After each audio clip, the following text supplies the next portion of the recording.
kadib xilli 12 bishan December magaalada Garowe lagu soo gabagabeeyay doorashada xildhibaanada aqalka hoose ee Puntland uga mid noqonaya mudanayaasha cusub baarlamaanka dowladda federaalka Soomaaliya ayaa waxa soo baxaya tabashooyin ku saabsan hanaanka loo soo xulay xubnaha ku soo baxay xildhibaanadaasi nabadoonnada iyo waxgaradka beesha Maxamed Cumar oo ka mid ah beelaha deegaanka gobolka Mudug ee Puntland oo shir jaraa'id warfidiyeenka ugu qabtay magaalada Garowe ayaa sheegay inay si cad uga soo horjeedaan qaabka guddiga doorashada dadban ee heer Puntland wax u maamulay aniga waxa la yiraahdaa nabadoon Maxamed Yuusuf Guure xaafadeedkaas wuxuu ku saabsan yahay aqalkii hoose oo doorashada dawladda dhexe waxaanu ka cabanaynaa arintaas waxa ka dhacday cadaalad xumo ballaaran baa ka dhacday xubin anagu aanu lahayn Maxamed Cumar Maxamuud anagoo ah xubin aanu lahayn yaa si bareera cad ah waxa u dhacay إسلام بشير إسلام عبد الله باود عيسى بريرة عطة أيضا أو نروت الشري وأشير كان لك السوق غيب جلين باسي بريرة إنت نروت الشري بانا لو كسوت الشري هدرنا نروت عي وحللنا هي قدول ترى معمول أقول إيه أقول ذنبه وأنا سوء إيمانه إنه islaamka ma jiro sababtu waxay ku tahay waa la arki waayay haduu la arki waayo anaguna arki mayno arintaas waxaanu ka nahay xubintaas baarlamaanka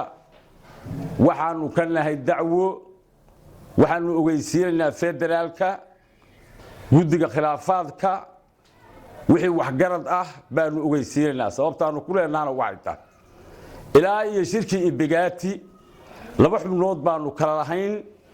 labada xubnood aanu kala lahayn qolo ku xadgudubta ma jirin qoladii u horeysay oo la dhacay si bareer ah baanu noqonay waxaanu isugu nimid annagoo ah beesha Maxamed Cumar nabadoonadeedii dhalinyaradeedii odayaasheedii aqoon-yahankeedii waxaanu isugu nimid dacwad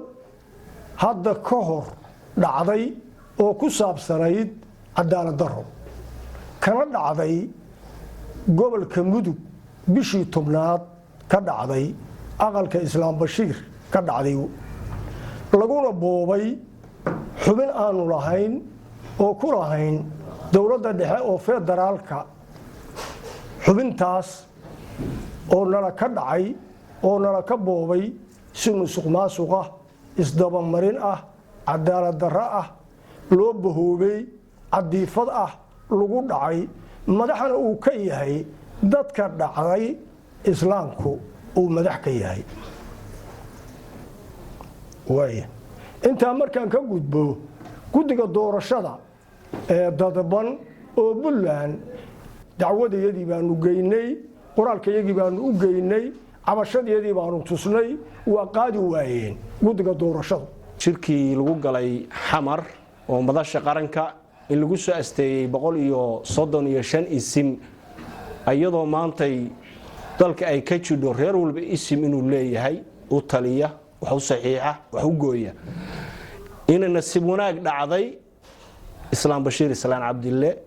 inuu halkaas ka soo baxay madasha qaranka beesha caalamku ay hogaaminaysay inuu ka noqdo 135 taas xubin ka mid ah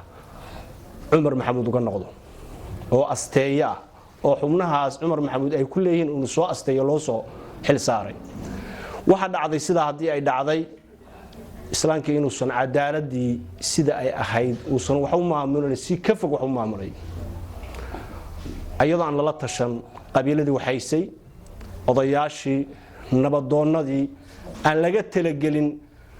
inuu ku tilaabsaday inuu siiyo xubintii Maxamed Cumar lahaa ninina adeerkiisa inuu ku qoro oo jifi asagu yahay sida hadii ay dhacday arintaas waanu ka kacanay aad baan uga xumaanay arintaas waxay noqotay arin aad iyo aad qabiilada Cumar Maxamuud ku dhalisay kala fogaansho iyo iska horkeen waanu ka hadalay si walba aanu uga gogol dhignay islaankaanu u tagnay cumar maxamuud baan u gogol dhignay inaba arrintaas wax la yiraahdo dabac iyo talagelin iyo soo dhaweyn iyo xurmo waanu ku weynay waxaan u sheegaynaa beesha caalamka iyo dowladda federaalka iyo guddiga khilaafaadka inaanan xubinta aanan ka harayn ilaa ay heer maxkamadeed tabashada beesha Soomaaliyeed ee Maxamed Cumar ayaa ku soo aadaysa xilli dhawaan doorashada xildhibaanada aqalka hoose ee heer Puntland lagu soo gabagabeeyay magaalada Garowe ee xarunta Puntland. Cabdi Fataax Cabdullaahi, Kalsan TV, Garowe.